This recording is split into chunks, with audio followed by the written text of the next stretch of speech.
You know how sometimes a figure is just so silly, it ends up being awesome?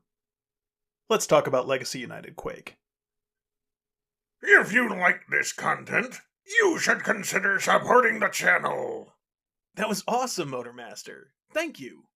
And if you don't support us, I will head straight to your home, take my sword, and drive it into your... Okay. That was great. Let's get some lunch. I could really go for some sashimi. Quake is one of those mostly forgotten G1 characters that Hasbro likes to bust out of obscurity every now and then. And I'm here for it. The original Quake was a generic little tank that's main claim to fame was that he came with 2 Target Masters. Like his fellow Decepticon double Target Masters, Spinister and Needlenose, Quake spent decades in obscurity after his initial release, only to be conjured up randomly now and then by Hasbro to feed the nostalgia beast in diehards like me. This new Quake is an interesting release, as he's a heavy retool of the Legacy Skullgrin mold.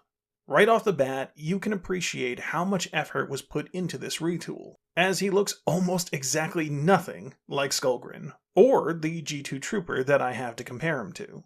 In robot mode, Quake is... well, he's fantastic. You know me at this point. I love the generic looking bots. Yes, it's always cool to see grand and epic designs, with giant wings, or massive cannons, or bits of whatever here and there to make a stunning profile. But I appreciate the plastic tributes to the foot soldiers. The guys that do the dirty work. For every Megatron and Galvatron, there's guys like Reflector, Scrapface, Windsweeper, and of course, Quake. That's what's special about this guy. He doesn't look special. He's the blue-collar Decepticon trooper that is going to get his orders and blow shit up. And I love it. His muted colors and lanky body just work for me. There's almost no kibble to be had on him. Everything folds up and away perfectly, giving an Action Master vibe to the robot mode. Quake is nicely articulated in this robot form, able to strike some great poses. He wields his baby Target Masters Heater and Tip Top with ease. I still don't like this regressive Target Master design, but they have grown on me and I do appreciate their inclusion, as they are kinda crucial to Quake's identity. Where Quake does hit a sticking point for me is in his transformation. The top half is pretty fun. Lots of intuitive panel folding that feels satisfying. Then there's the legs.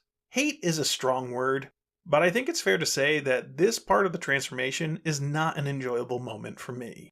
It's the unnecessarily complex hinge system that very nearly ruins the toy.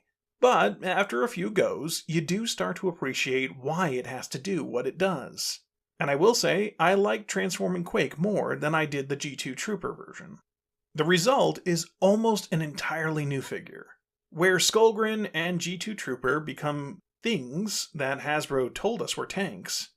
Quake actually becomes a tank! And I like it.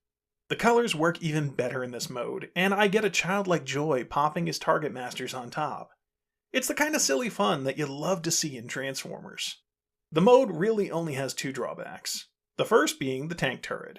Positioned forward, it looks fine, but if you try to rotate it, you start to see the flaws in this alt mode's design, as the turret is just a thin, flat piece that sits atop a mass of folded up body parts.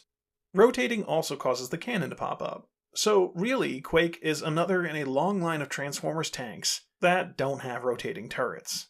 It's a shame, but it's not the end of the world. The other is something I think a lot of reviewers have complained about, and that's the lack of wheels. It's such a simple feature that we have taken for granted for decades. And suddenly, more and more often, it's being left out. And I can't think of why.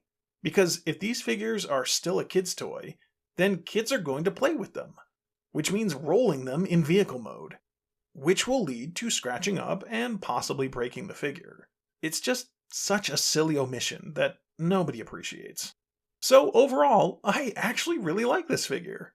I can get past the flaws and really appreciate the insane amount of retooling that went into making him. Quake, like Needlenose and Spinister, feels like he was made for fans like me. The younger G1 fans that grew into the toy line as it was on its way out. And I'm very thankful to have him in my collection. Well, you could just move on to the next video, or you could click the subscribe button. Yes, go on. It needs the confidence boost.